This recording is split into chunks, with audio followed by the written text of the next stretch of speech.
All right, Shalom. First and foremost, all praises, honor, and glory be unto Yahweh, Bahasham, Yahweh Shai, Bahasham, Rachak Wadash. And next up, double honors to my apostles and elders of GMS who rule well and taught me this truth. Shalom and salutations to the brothers pushing this word in truth and in sincerity. Shalom. And I want to do this lesson um on this guy you see on the screen, man. All right, and basically to summarize, and the scriptures I'm gonna go over to debunk what this guy is saying, man. He's saying that a man shouldn't have more than one woman.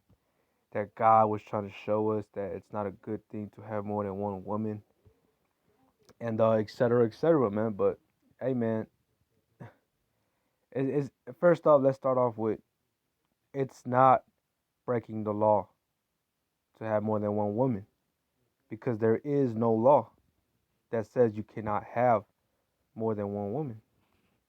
All right, and let's get straight into it, man. First off, let's grab Romans 4 and 15. It says, because the law worketh wrath, for where no law is, there is no transgression. So there is no law that says you cannot have more than one wife, man. Okay? And that's what this guy doesn't understand, man. Okay? And he's talking about, right, polygamy. Matter of fact, let's get that word polygamy. It says the practice or custom of having more than one wife or husband at the same time.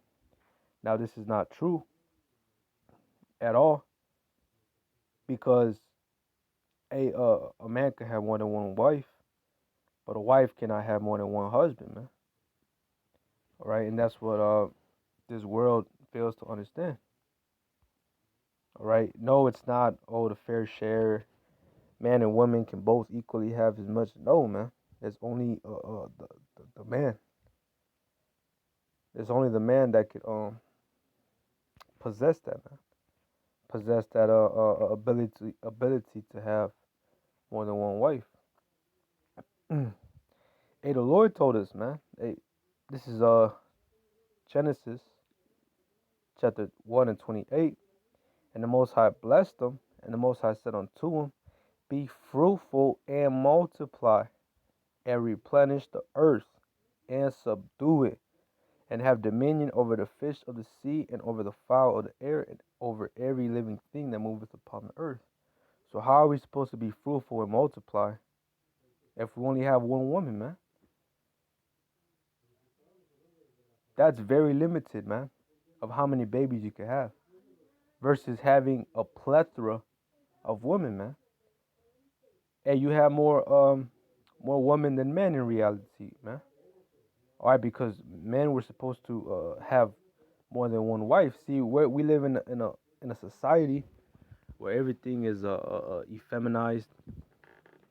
All right, all right. The men have been castrated, right, mentally, to think that you can only have one wife, man. Now, is it wrong to have just one wife? Of course not, man. Especially in the times we're in, man. Basically that's actually recommended. It's just to deal with one wife, man. You don't really want to deal with more than one, man. All right, that's just being wise about it. But we're not in our kingdom right now, man. All right.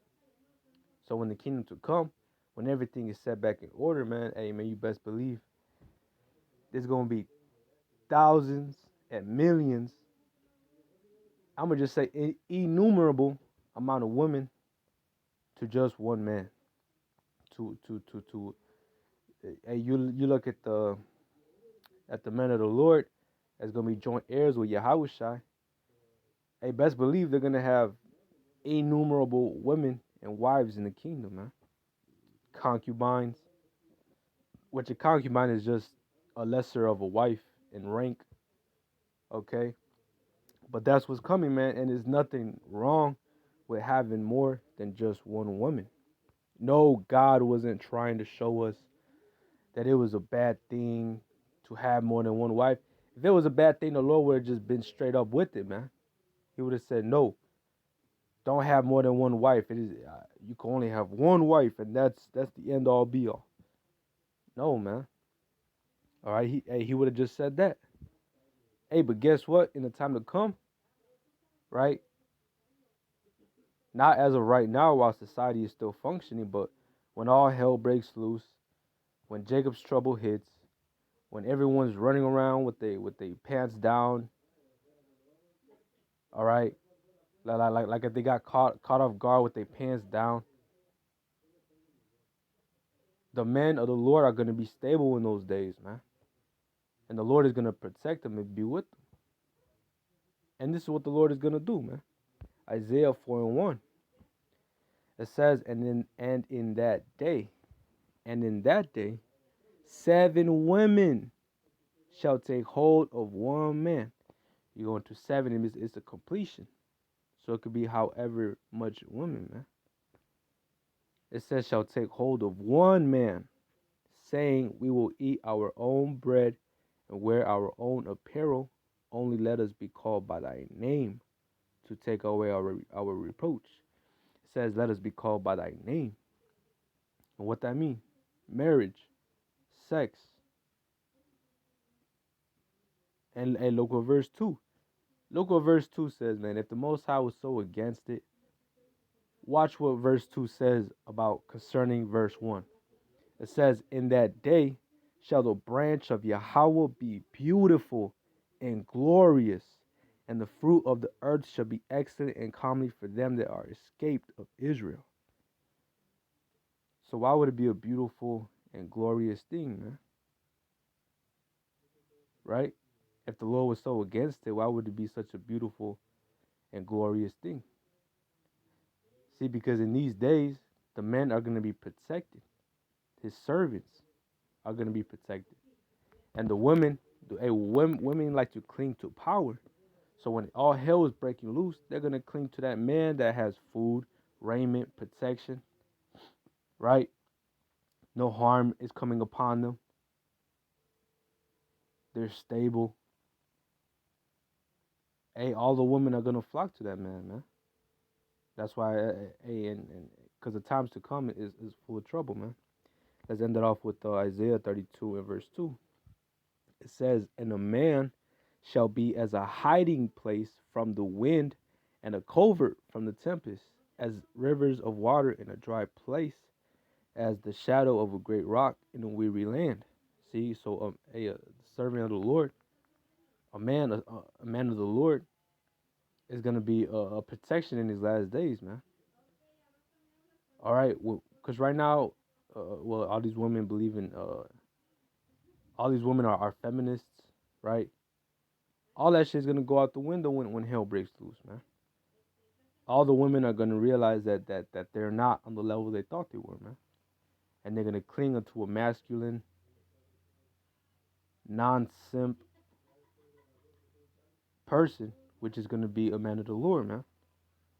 All right, and that's just this is just a quick take on this video. This guy going into this, man. Why did God allow polygamy in the Bible is the title of this video. And yeah, man, hey, those are just a few scriptures that I brought out that contradict what he was trying to say. All right, that God, which his real name is Yahweh, and his son's name is Yahushai. Right, this guy was saying that God was trying to tell the men of the Lord something about having a lot of women. When this guy is completely bugged out, he's giving it. There you go. He's giving his own personal interpretation of the scriptures, and that's why the scriptures say there is no private interpretation, man. All right, what is written is what's written, man. And this guy is flipping the context, trying to make it fit his fucking mindset of only wanting one wife here in America. See, you can't bring the Western ways and bring it to the scriptures, man. I did a video yesterday, You cannot bring the old man with you into this truth. You can't bring the world with you into this truth, man. See, this truth, when you read the scriptures, you gotta think about it in the days of the ancient days, man. Not now where everything's soft and men are simps for everything and women and so on and so forth, man. That's why you can't read the scriptures as a Babylonian in a Babylonian mindset, man. Here in America. All right, so Lord willing, this was edifying. Call halalim la. Yahweh Bahashim, Yahweh Shah Bahashim Rachakwadash. Double honors unto my apostles and elders of GMS who rule well and taught me this truth. Shalom and salutation to the brothers pushing this word in truth and in sincerity. Kwame Asherala.